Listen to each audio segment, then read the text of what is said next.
Hey everybody, it's Jason Blaha here, and today I want to talk to you guys a little bit about what the average person actually needs to be in the best shape of their life. So let me put on my +5 hat of weaponsmithing, work on skilling up my crafting a little bit, and let's talk about this. Because this is stuff I covered a little bit earlier in the video I did on personal trainers and silly stuff that they have people do. But the reality is, most people are not trying to win powerlifting meets. Most people are not trying to win bodybuilding contests or physique contests. They are just going and exercising and working out to be physically fit, to be in the best shape they've ever been in, hopefully, to feel better, to look better. That's all they're trying to do. They're just trying to be a little more athletic for the most part. And the truth is, they don't need anything fancy. The majority of people, if all they're trying to do is just get in the best shape of their life, they only need to do a few things. Number one, a focus on big barbell movements, meaning they don't actually need dumbbells. They don't actually need cables. They don't need any of that stuff. A simple barbell and maybe some stuff to do body weight stuff on, meaning a person can do literally barbell exercises right off the floor, or maybe out of a rack to help them a little bit. Someplace to do stuff like dips or chin-ups. And that's all they need for resistance training. That's literally all they need. If people are just trying to add overall muscle, recomposition their body, strengthen their core, strengthen their stability, get stronger, get faster, do you really need anything more than a few basic exercises performed with good form, done at a reasonable frequency and a reasonable volume? No, because they're not trying to develop the perfect bicep peak. They're not trying to balance their rear delt with their front delt. I mean, a lot of this stuff that people focus on and talk on in the physique world, or sometimes even in the competitive sports world, even strength athletes, they're not trying to bring up every little tiny weakness and be perfect. Right? Most people aren't trying to be perfect. They're just trying to get the most efficient use of their time, to build some muscle, to lose some fat, to look better, to feel better. All right? All they need are some basic barbell movements. That's it. And maybe some body weight stuff. Overhead pressing, deadlifting, squatting of various types, rows, chin-ups, dips. Most people don't need anything more than these exercises, and if they get decently strong on all these exercises, they're going to be in pretty good shape. I mean, you show me a person who can deadlift 2 times their body weight or close to, even squat more than their body weight for a few reps, can do 15 chin-ups, 20 dips, they're going to have a decent amount of muscle mass. That person's going to have a lot more muscle than most people walking the street. They're going to be more toned, more athletic looking than the overwhelming majority of the population. If they get even at that point, they're probably going to look better than the average young kid who goes to the gym, even if they're 30 or 40 years old. And that would apply to women also. All right. As far as the rest of their conditioning goes, GPP work and list cardio is all they really need. That's all they really need. List cardio is good for your heart overall. It's good for burning calories. It's good for recovery. People don't need to do interval training. They don't need to do sprinting. They don't even need to do high intensity cardio. There's no need for that for most people's goals.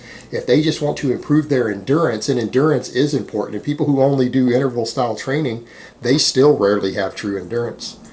But brisk walking, riding a bike, rucking a backpack, all right? That sort of physical activity will handle the average person's stamina to the point where they're going to have dramatically more stamina and endurance than most people. They're going to burn a lot more calories than the average person, especially if they've been doing some heavy weight training.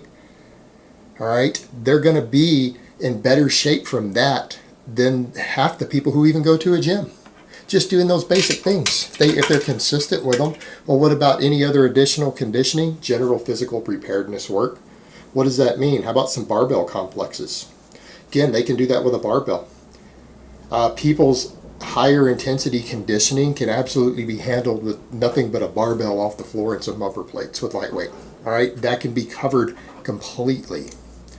How about some farmer's walks or loaded carries of any type?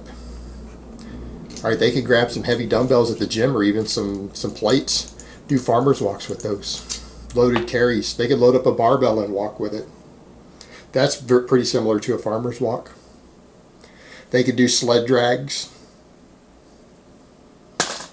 They could even do the stuff where people beat a tire with a sledgehammer. They could do tire flips. If they have access to all of that equipment.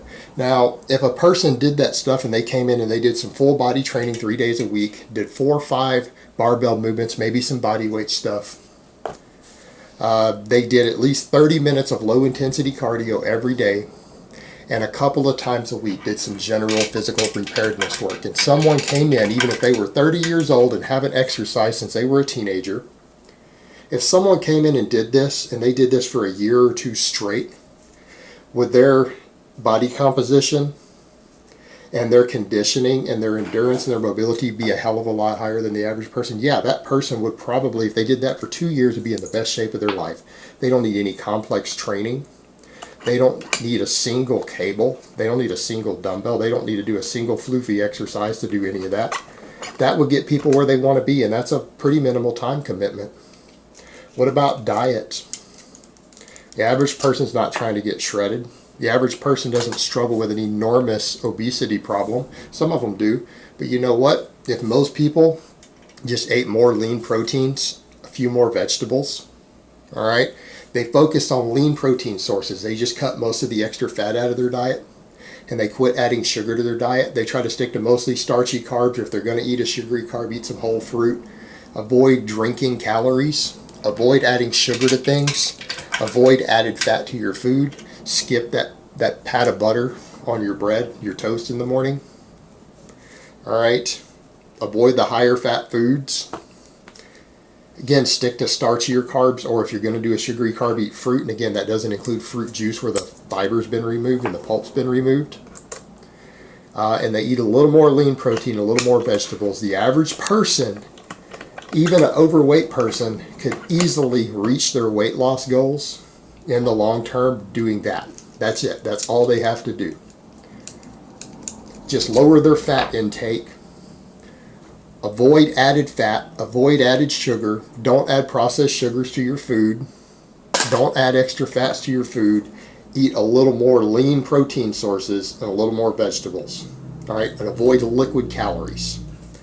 If it has calories and you drink it and you avoid it, that's probably good for 10 pounds for most people. Most obese people would lose 10 pounds if they just threw their liquid calories out. Some could lose 40 or 50 pounds over a couple years if that's all they did. Believe it or not, those added calories people are getting from low satiety drinks, that's half of the obesity problem. That's half the obesity problem right there. There's 50% of it.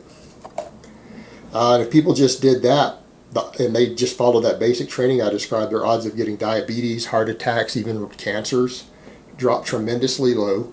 The overwhelming majority of people are not going to be obese if they followed something like that for a couple of years.